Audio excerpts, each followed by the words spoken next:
Sean todos bienvenidos a este video donde vamos a hablar sobre el calor como forma de energía, tipos de calor y mecanismos de transmisión.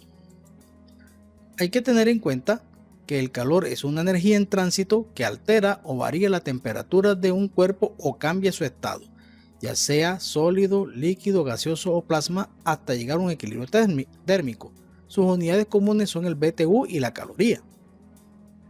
Bien, entonces, como en este caso, cuando se da ese calor o tránsito de energía, cuando tengo un cuerpo con mayor energía calorífica se encuentra con otro de menor energía calorífica, entonces el cuerpo de mayor energía calorífica le cede energía al de menor energía calorífica.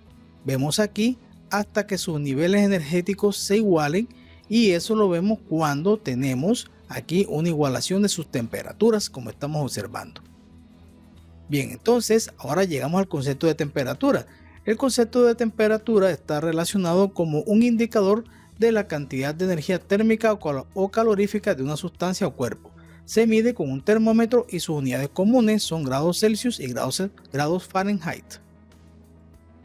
Bien, ahora vamos a seguir entrando en detalle.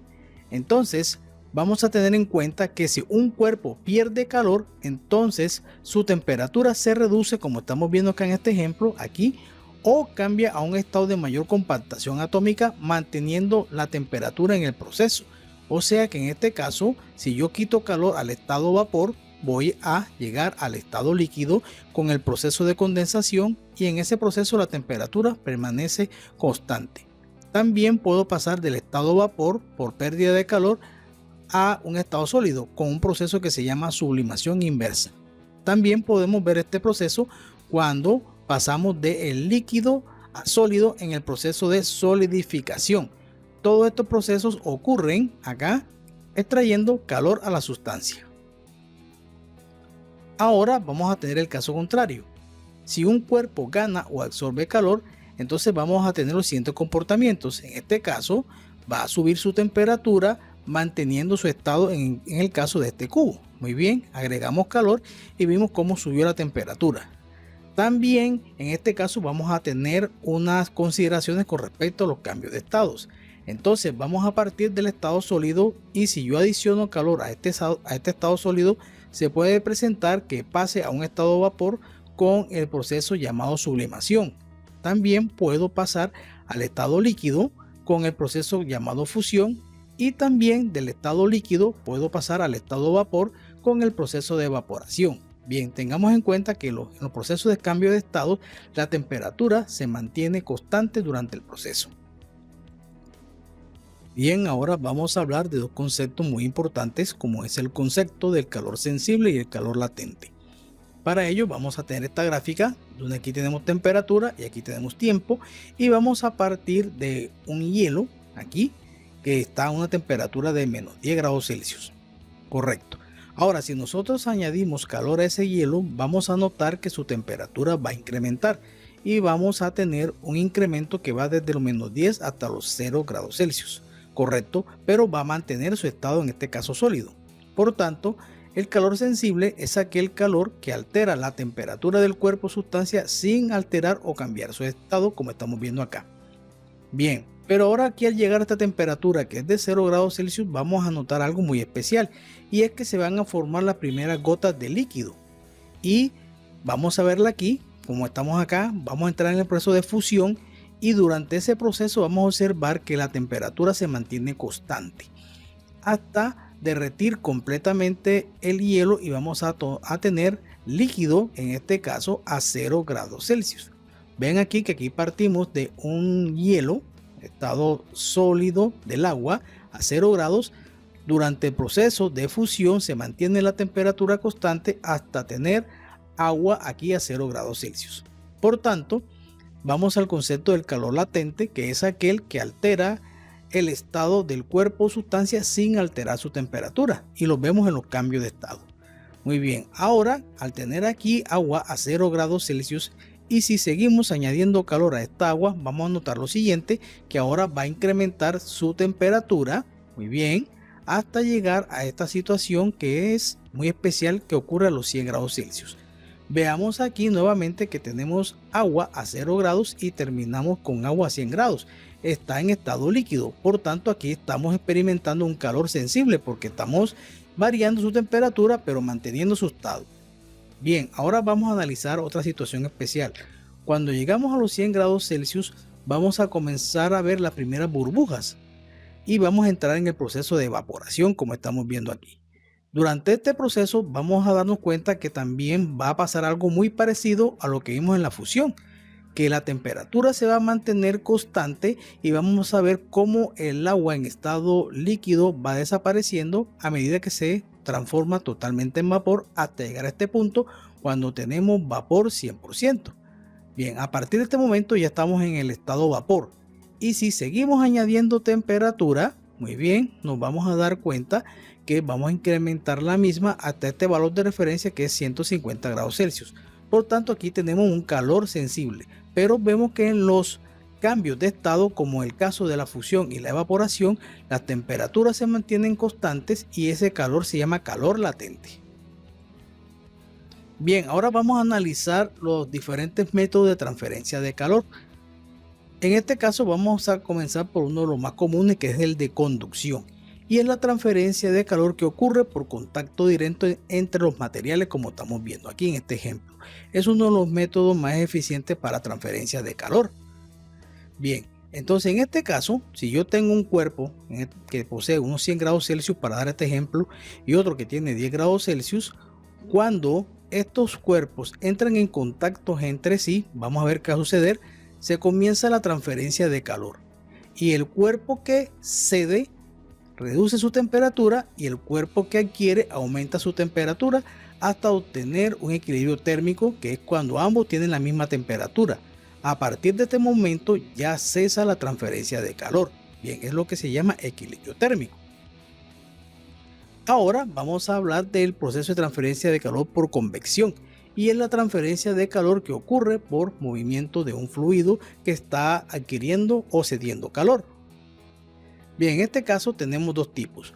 Uno que es el de convección natural, que es esa transferencia de calor que se da por la diferencia de densidad entre el fluido caliente y el fluido frío o con baja temperatura, y una convección forzada que se da cuando el fluido se mueve ya sea por un medio mecánico. En este caso tenemos aquí un ventilador. Vamos a explicar estas características a continuación. Bien, en este caso vamos a comenzar con la explicación de una convección natural. En este caso, para la animación tenemos una placa caliente. Entonces, cuando la placa está caliente y está expuesta al ambiente, vamos a tener unas partículas de aire que van a entrar en contacto con esta placa y van a absorber el calor de la misma, como estamos viendo aquí. Bien, después que entran en contacto, esta partícula de aire va a absorber calor, como estamos viendo ahora en esta animación, y cuando absorbe el calor vamos a notar algo muy especial. Disminuye su densidad, pero su temperatura se incrementa, como estamos viendo acá.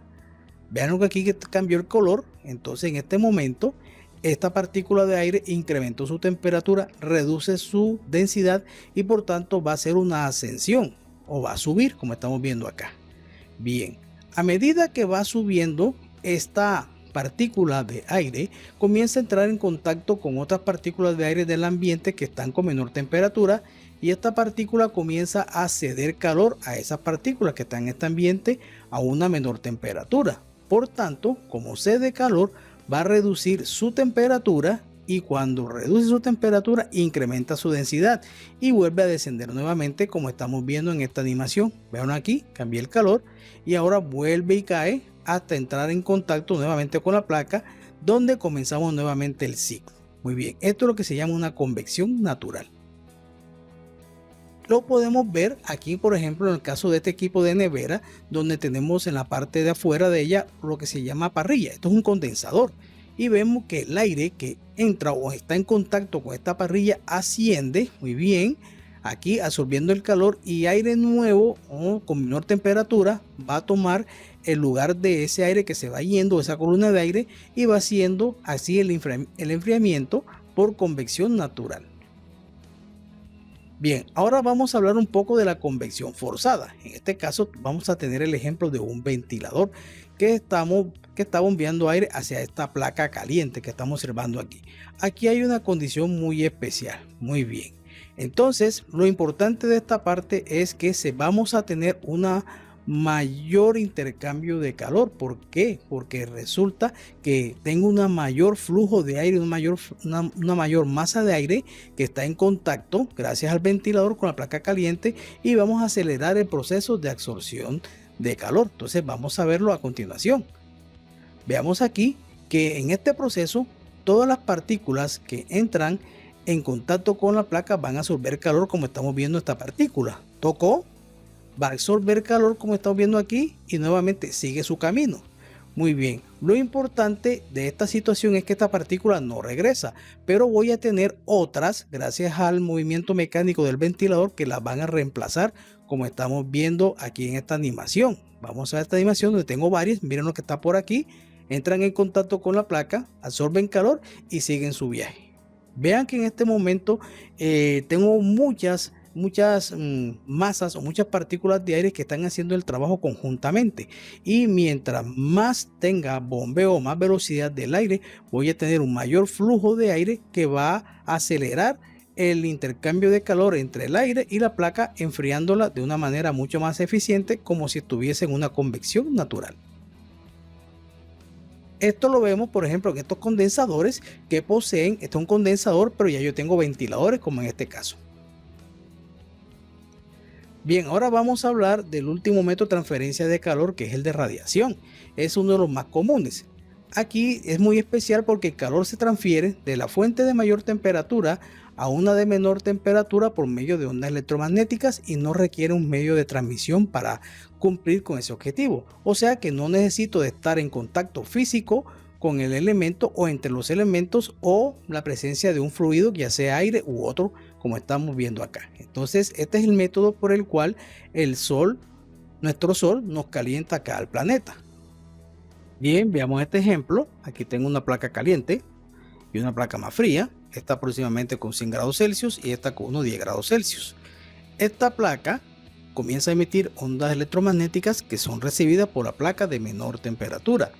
Por tanto, este calor transferido entre las dos va a comenzar sus efectos, en el sentido que la placa que cede calor comienza a reducir su temperatura, mientras la placa que adquiere calor comienza a subir la misma. Vamos a ver esta animación donde vean cómo esta comienza a bajar y esta comienza a subir hasta obtener el famoso equilibrio térmico.